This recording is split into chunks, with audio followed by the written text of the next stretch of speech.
Final trailer నాకు చూసినంతసేపు okay ఒక routine commercial movie అయితే అనిపించింది అన్న. బట్ అయ్యగారు ఈసారి ఏదో కొడతారని ఎక్స్పెక్టెన్స్ అయితే నాకు కొద్దిగా అనిపిస్తుంది.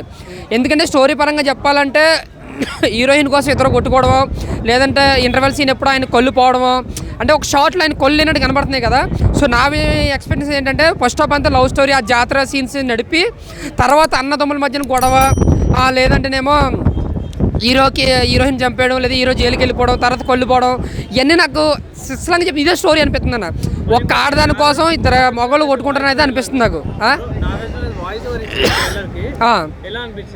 అన్న వాయిస్ ఓవర్ అనేది వాళ్ళ వాయిస్ ఉన్న బేస్ని బట్టి ఉంటుంది అన్న, స్టోరీని బట్టి కదా. ట్రైలర్ మనం నార్మల్గా రిలీజ్ చేసినా మనం చూస్తాం, బట్ హైప్ కోసం. ఇప్పుడు రాబోదూర్ ఉంది, Mahesh Babu trailer voice over ఇచ్చారు, ఇప్పుడు నాగార్జున దీనికి ఇచ్చాడు, అంతే తేడా. ఓవరాల్గా నా వరకు చూసుకుంటే లెనిన్ ట్రైలర్ బాగా అనిపించింది, బట్ స్టోరీ పరంగా ఒక రొటీన్ కమర్షియల్ మూవీ అనిపిస్తుంది అని అంతే. ఎలా ఉంది లెనిన్ ట్రైలర్ చూశారు? ఈసారి అక్కినేని ఫ్యామిలీ కంబ్యాక్ ఇస్తారా? ఈ జూలై అక్కినేని ఫ్యామిలీదే అనే ఒక వైబ్ తీసుకొచ్చింది. అంటే ఇప్పటిదాకా నెవర్ సీన్ బిఫోర్ అఖిల్ అనే ఒక ఫీల్ వచ్చిందనమాట.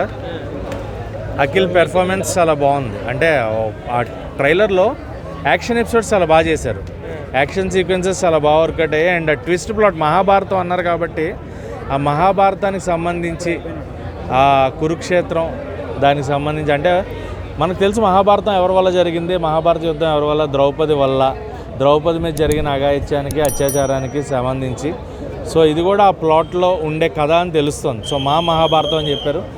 ట్రైలర్ చాలా ఇంప్రెసివ్గా ఉంది. అఖిల్ని ఇప్పటిదాకా ఎక్కడ చూడని ఒక ఫీల్లో చూస్తాం. అండ్ నాగార్జున గారు వాయిస్ ఓవర్తో మొదలైంది. నాగార్జున గారు కూడా చాలా సెటిల్డ్గా ఇచ్చారు వాయిస్ ఓవర్. అంటే హై ఇచ్చేలా కాకుండా చాలా సెటిల్డ్ వాయిస్ ఓవర్. అండ్ తమనన్న డ్యూటీ మొదలుపెట్టాడు అనమాట ట్రైలర్తోనే. సో థియేటర్లో ఇంకా వేరే రేంజ్లో ఉంటే ఫీలింగ్ అయితే వచ్చేస్తుంది. సో ఓవరాల్గా ట్రైలర్ అయితే చాలా ఇంప్రెసివ్. అండ్ అయ్య గారు ఈ జూలైని గట్టిగా కొట్టబోతున్నారు. లెనిన్ ట్రైలర్ సూపర్, సినిమా కూడా ఇట్టు కొట్టబోతున్నాం. రాజమౌళి నెక్స్ట్ ఆ రోజు రిలీజ్ అయ్యాక రాజమౌళి సినిమా చూస్తే మహేష్ బాబు సినిమా తర్వాత అయ్యగారితో ఈ సినిమా తీస్తారు 100% చెప్తున్నాను. అయ్యగారు కొడతాడు, ఈసారి కొడతాడు, మీరు రాసి పెట్టుకోండి. ఎన్నేళ్ళ కలన్నా మాకు అయ్యగారు ఇట్టు కొట్టడానికి. మేము తిరుపతి 7 గంటలకు మొక్కుకున్నాం. ప్రతి సోమవారం అయ్యగారు ఇట్టు కొట్టాలని ఫాస్టింగ్ ఉంటున్నాం. మేము ఆ అయ్యగారు ఇట్టు కొట్టాక నేను తిరిగి